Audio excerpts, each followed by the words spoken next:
Bonsoir, bienvenue dans le JT. À la une ce soir, la gastronomie française à l'honneur. Elle a été inscrite au patrimoine de l'humanité par l'UNESCO. Un distributeur de billets à Chessy-les-Mines, première des mesures en faveur des communes rurales. Enfin, cruelle désillusion pour l'Asvel, défait par Göttingen lors de la première journée d'Eurocoupe. Mais l'actualité ce soir, c'est aussi la tentative de braquage d'un transport de métaux précieux. En fin d'après-midi, rue Victor Hugo, à Oullins, la fourgonnette a été bloquée par un véhicule avec 3 hommes à bord. 2 d'entre eux ont alors menacé le chauffeur qui, paniqué, est parti avec les clés de son véhicule se réfugier dans un commerce. Les braqueurs, ne parvenant pas à ouvrir le camion, ont alors brûlé leur propre voiture et se sont enfuis à bord d'un autre véhicule volé à une passante. L'enquête a été confiée à la direction départementale de la sécurité publique. Pour la gastronomie française, c'est une véritable consécration. Son inscription au patrimoine immatériel de l'humanité par l'UNESCO reconnaît un savoir-faire, mais aussi une culture à part entière.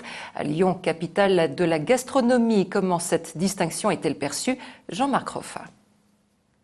C'est un plus pour la France, puisqu'il y a déjà beaucoup de choses qui sont classées à l'UNESCO. Je suis quand même très contente que nous soyons classés au patrimoine immatériel de l'UNESCO. Paul Bocuse n'est donc pas le seul à se réjouir de la décision prise cette semaine par l'UNESCO de classer au patrimoine mondial le repas gastronomique français. Avec d'autres toques étoilés, il s'est battu depuis plusieurs années pour que notre menu complet festif soit mondialement reconnu. Avec Alain Ducasse et Michel Guérard. Donc ça fait bien au moins 4 ou 5 ans qu'on s'était pris. Et aujourd'hui, ça aboutit, c'est formidable. Ça va inciter aussi les agriculteurs, les paysans, de faire des bons produits. Parce que s'il n'y a pas de bons produits, il n'y a pas de bonne cuisine. Cette reconnaissance de l'UNESCO est particulièrement bien accueillie autour des bonnes tables lyonnaises. Lyon est déjà bien réputé grâce à M. Paul. Et je pense que ça va encore amplifier les choses vis-à-vis des étrangers. Moi j'espère qu'en parlant de ce patrimoine mondial de l'UNESCO, on fera reculer la malbouffe. J'espère simplement que ce n'est pas qu'un effet de manche et qu'un effet d'annonce et que ça suivra derrière. Est-ce que Lyon avait vraiment besoin d'un nouveau label de qualité pour promouvoir son statut de capitale de la gastronomie? Certainement pas. Il va falloir attendre plusieurs mois pour jauger les retombées touristiques de ce classement à l'UNESCO. En attendant, je vous souhaite un bon appétit. Nouvelle révélation dans le cadre de l'enquête sur l'attentat meurtrier de Karachi en 2002. Selon le Nouvel Observateur, Charles Millon confirme l'existence de rétro-commissions versées en marge d'un contrat de vente de sous-marins français au Pakistan. Et c'est l'arrêt de ces versements décidé par Jacques Chirac alors que Charles Millon était ministre de la Défense qui serait à l'origine de l'attentat qui fit 14 morts dont 11 Français. Depuis hier, les musulmans célèbrent l'Aïd el-Kébir, l'une des fêtes les plus importantes pour l'islam. Comme le veut la tradition, les familles ont jusqu'à demain pour sacrifier un mouton. Les abattoirs officiels fonctionnent donc à plein régime, comme à Corba, où il a bien fallu s'adapter pour répondre à la demande. On écoute le responsable de l'abattoir et un client au micro d'Émilie Deschamps. C'est vrai qu'il y a énormément de demandes. Après, nous, on met la capacité maximum, le personnel en place pour en faire le maximum. On est à peu près entre 2200 et 2400 agneaux, dont 200 poulets particuliers via la mosquée de Lyon. Chaque année, je viens ici. À l'abattoir, on peut choisir son mouton. La viande est vérifiée. Si elle est malsaine, ils la mettent de côté. Donc, on a quelque chose de sain, quoi. Et puis en marge de l'Aïd, une cinquantaine de jeunes ont semé la pagaille hier au centre commercial de la Part-Dieu, courant et criant dans les allées. 2 d'entre eux ont été interpellés après une vive altercation avec les forces de l'ordre. Le dispositif avait été initié par Michel Mercier, alors ministre de l'Espace rural. Chessy-les-Mines en est la première bénéficiaire. La petite commune de la vallée d'Azergues possède désormais son propre distributeur de billets. Et pour les habitants jusqu'alors obligés de parcourir plusieurs kilomètres pour s'approvisionner, ça change tout. David Segal. Chessy-les-Mines est une petite commune de 1850 habitants à 25 km de Lyon. Ici, la toute dernière attraction se trouve au pied du bureau de poste, un distributeur automatique de billets. Depuis qu'il est là, je viens régulièrement, oui. Étant donné que je suis à la poste et que moi j'aime bien avoir le solde de mon compte quand je retire, j'allais ou à Lausanne ou à l'Arbrel. Avant, les cassiciens devaient faire plusieurs kilomètres pour pouvoir retirer du liquide ou encore attendre les horaires d'ouverture du bureau de poste. Ils pouvaient se présenter au guichet, mais le week-end, le guichet est fermé, quoi. Donc c'est une accessibilité plus grande. Les commerçants sont ravis. Cela fait plusieurs années qu'ils réclament un distributeur automatique de billets. On avait au moins 5 à 6 clients par jour qui nous demandaient un endroit pour retirer de l'argent. C'est sûr, par jour. Hein. C'était énorme. C'est très pratique. Quand on n'a plus de sous dans son porte-monnaie, je trouve que c'est très bien. Non mais c'est vrai, il n'y a pas de banque, il n'y a rien ici, c'est formidable. Pratique aussi pour les personnes âgées qui ont du mal à se déplacer ou encore pour les habitants des communes voisines.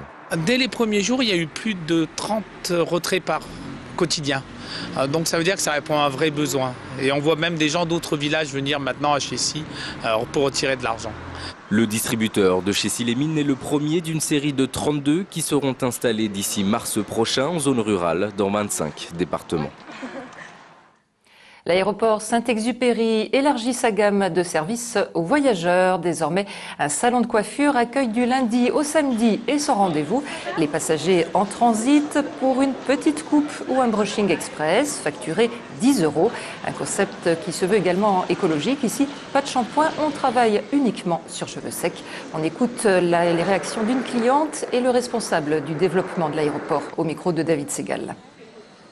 Je me rends sur Paris et j'ai un rendez-vous et c'est vraiment génial de pouvoir se faire, d'avoir un service comme ça à l'aéroport. C'est vraiment, je savais pas, ça tombe très très bien. De par la structure de notre trafic, il était très difficile d'envisager un salon de coiffure classique. Et c'est pour cela que lorsqu'on a vu le concept Beauty Bubble, on a tout de suite été séduit par ce concept rapide, simple et qui permet donc aux passagers pour 10 € de se faire coiffer très rapidement à l'aéroport.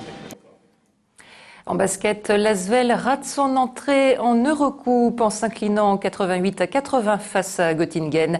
Les Villeurbanais ont déjà sérieusement hypothéqué leur chance dans cette compétition. Émilie Deschamps. L'Asvel chute d'entrée de jeu en Eurocoupe et s'incline 80-88 face à Göttingen. Avec 30 points au total, Matt Walsh, l'arrière américain, a bien tenté de sauver la maison verte. Mais globalement, l'équipe n'a pas été à la hauteur de l'événement. Villeurbanne entame la compétition de la plus mauvaise des manières. La plus mauvaise des manières, on n'a pas 20 points. Le goal average, il est de 9 pour le moment. Donc après, c'est à nous d'aller gagner des matchs aussi à l'extérieur pour pouvoir rester dans la course. On avait gagné vendredi, on avait l'occasion de à la fois bien commencer cette compétition et de se relancer. Et on a raté cette occasion. Apathiques face à des Allemands agressifs et débordants d'énergie, les Villeurbanais n'ont jamais maîtrisé la rencontre ni mené au score. Alors que Göttingen apparaît comme l'équipe la plus faible du groupe, qui compte aussi le Beşiktaş d'Allen Iverson et les Serbes d'Emo Farm, l'Asvel a de quoi nourrir quelques craintes pour la suite de la compétition. Il faut se méfier toujours des pronostics d'avant-saison. A priori, Emo Farm est la plus forte équipe du groupe. Mais on savait que Göttingen avait gagné l'Euro Challenge et qu'ils avaient du talent. Bon, ils l'ont montré ce soir. Vendredi soir, retour à la Pro A pour les Villeurbanais qui se déplacent à Vichy. Prochaine échéance en Eurocoupe, mardi prochain en Serbie face à Emo Farm. Enfin, l'événement que tout le monde attend ce soir, c'est bien sûr l'arrivée du Beaujolais nouveau à minuit. Très précise, les jeunes viticulteurs mettront en Perse les tonneaux de primeur, place Antonin Poncet.